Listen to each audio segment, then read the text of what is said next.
पर अब अमिताभ जी ये दिल्ली का गणित जरा सुलझाइए।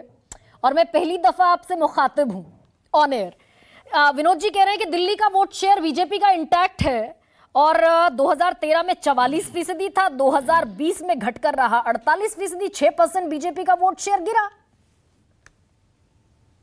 ठीक है, दिल्ली बहुत विचित्र राज्य है। हाँ। बहुत विचित्र राज्य है।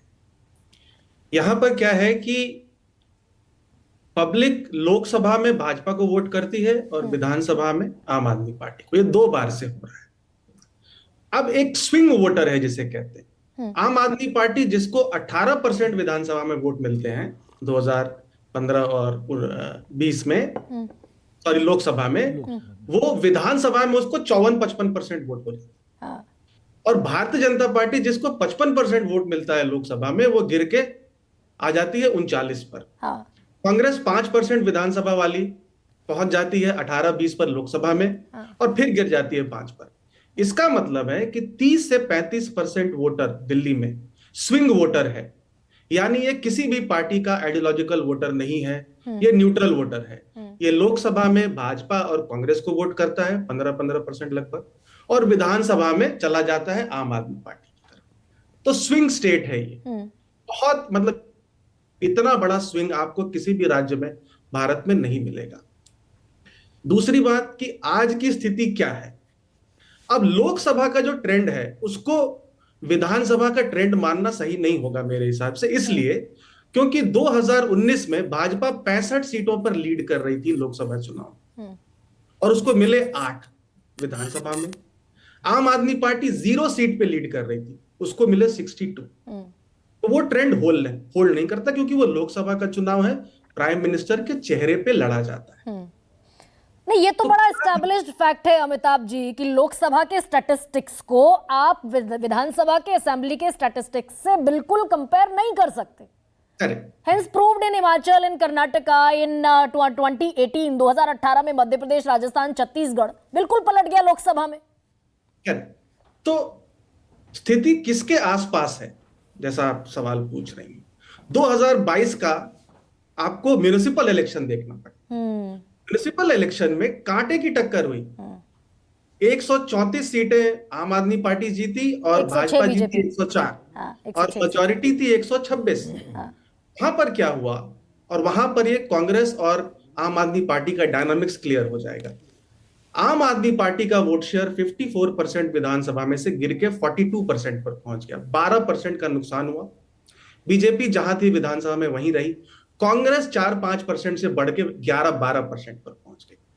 यानी कांग्रेस का अच्छा प्रदर्शन आम आदमी पार्टी को नुकसान पहुंचाया 2022 के म्युनिसिपल इलेक्शंस में। तो बहुत इंटरेस्टिंग फैक्ट अमिताभ जी, फिर तो आप ये कह रहे हैं कि अगर 2022 को ही एक ग्राउंड या फिर क्या कहेंगे उसे, एक बेस ईयर बनाना होगा या बेंचमार्क बनाए, तो यानी कि कांग्रेस इवॉल्व कर रही है दिल्ली में 10 साल के बाद फिर से। नहीं, देखिए कांग्रेस उसके बाद तो और भी इवॉल्व करी है, अगर आप देखेंगे तो। ठीक है, तो कांग्रेस का एक रिवाइवल, ये मुझे लगता है आम आदमी पार्टी को ये आभास था कि स्थिति कमजोर पहले ही हो गई थी 2020 से 2022 के ही चुनाव पीरियड के दौरान। और जब से अरविंद केजरीवाल जी जेल गए हैं, आप कुछ भी कहिए, एक गवर्नेंस का इशू उठा है। ठीक है, एक आपका वाटर लॉगिंग का इशू उठा है, वाटर सप्लाई की का भी इशू उठा है। प्लस जब आप तीसरी बार जा रहे हैं वोट मांगने, तो आप किस चीज पर वोट मांगे। पहली बार तो आपने एंटी करप्शन प्लैंक पे मांगा, दूसरी बार आपने फ्री बिजली, पानी, स्कूल, मोहल्ला क्लिनिक पर मांगा। अब तीसरी बार आप किस पे मांगेंगे वोट, वो भी एक सवाल उठता है। तो और 10 साल की एक एंटी इनकम्बेंसी, एक बड़ी एंटी इनकम्बेंसी होती है। लेकिन फायदा जो है, या जो एडवांटेज है आम आदमी पार्टी के पास, वो ये है कि दिल्ली की बीजेपी यूनिट कमजोर है। मैंने इसे कमजोर है, उसके पास कोई ऐसा चेहरा अभी तक नहीं है। काफी चेहरे बदले गए हैं पीछे, जो अरविंद केजरीवाल के चेहरे को मैच कर सके। वो एक लैकुना है, और वो कांग्रेस पार्टी में भी वहां एक लैकुना है कि वैसा एक लीडर नहीं है। क्योंकि इलेक्शंस प्रेसिडेंशियल तो हो रहे हैं, 2020 का भी चुनाव देखेंगे तो 24% लोगों ने सीएम के चेहरे पे वोट किया था सीएसडीएस के हिसाब से। तो अमिताभ जी, जो ये सारी स्टैटिस्टिक्स है, इसके मुताबिक दिल्ली में शीला दीक्षित की सरकार को खारिज किया तो नया स्पेस बनाया अरविंद केजरीवाल ने। अरविंद केजरीवाल की अगर ये इस्तीफे वाली पॉलिटिक्स सक्सीड नहीं करती तो वो स्पेस वापस कांग्रेस रीगेन करेगी। बीजेपी के लिए स्थितियां उतनी मुफीद नहीं है। हाँ, क्योंकि ये वोट पूरा कॉम्प्लीमेंट्री है। हाँ। अगर आप लोकसभा का भी चुनाव देखें तो लोकसभा 2019 में कांग्रेस पार्टी को लगभग 24% वोट था और 18% आम आदमी पार्टी का था। लोगों ने कहा अलायंस होगा, वोट ट्रांसफर नहीं होगा।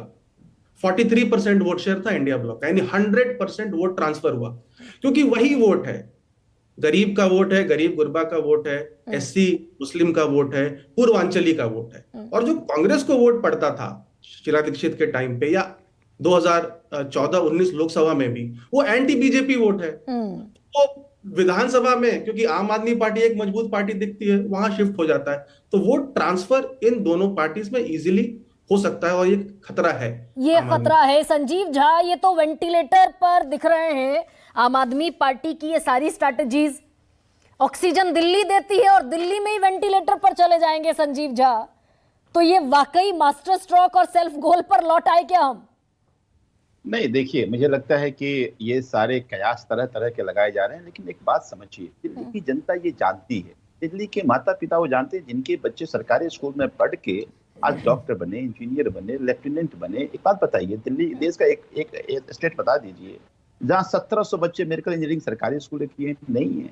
एक स्कूल से हमारे 8 बच्चे लेफ्टिनेंट बढ़ के निकले, नहीं देखिएगा, मिलेगा। अच्छा, कॉम्पिटिटर कौन है संजीव झा? अरविंद केजरीवाल के सामने कॉम्पिटिटर कांग्रेस है या बीजेपी है? मुझे ये लगता है कि भारतीय जनता पार्टी जिस तरह से पिछले 5 साल में दिल्ली के होते हुए काम को रोकने की कोशिश कर रही है, दिल्ली की जनता को परेशान करने की कोशिश कर रही है, इस बार कंपटीशन दोनों की जीरो में आने की है कि जीरो में कौन आएगा, जीरो में ये आएंगे, जीरो में वो आएंगे। आम आदमी पार्टी, लेकिन 15 साल बाद भी, अगर 15 साल बाद बीजेपी एमसीडी में 36% से 39% का तो वोट शेयर कर लेती है और सीटों में फासला रह गया मात्र 132 और 106, 104 का। गरिमा जी कैसे करती है? आपने देखा ना, डिलिमिटेशन करके ऐसे ऐसे वार्ड बनाए गए कि किस तरह से भारतीय जनता पार्टी के वोटर को सूट करता है।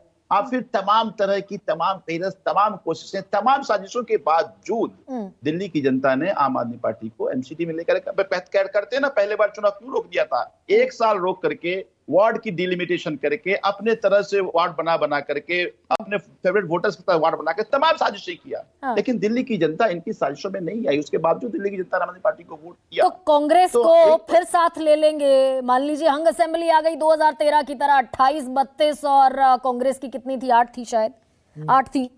तो अगर ऐसे आ गया, वापस जाएंगे कांग्रेस के साथ? बीजेपी के साथ जाने का तो कोई सवाल नहीं। ये सारे हाइपोथेसिस, ऐसी कोई जरूरत नहीं पड़ेगी। आप मार्क माय वर्ड, आप लिख लीजिए। मैं भी तीसरी बार का विधायक हूं और लगातार, पहली बार में 60,000 वोट मिले थे, मैं 8,000 वोट से जीता था। दूसरी बार मेरी 68,000 की मार्जिन थी, तीसरी बार 90,000 की मार्जिन थी। तो दिल्ली की जनता आम आदमी पार्टी के साथ खड़ी है, आम आदमी पार्टी को पसंद करती है, अरविंद केजरीवाल को अपना बेटा मानती है। कोई जरूरत नहीं पड़ेगी। मैं आपको बता देता हूं कि 2015 का रिकॉर्ड टूटने वाला है 2025 के चुनाव में। अच्छा, सीएम कौन होगा संजीव झा?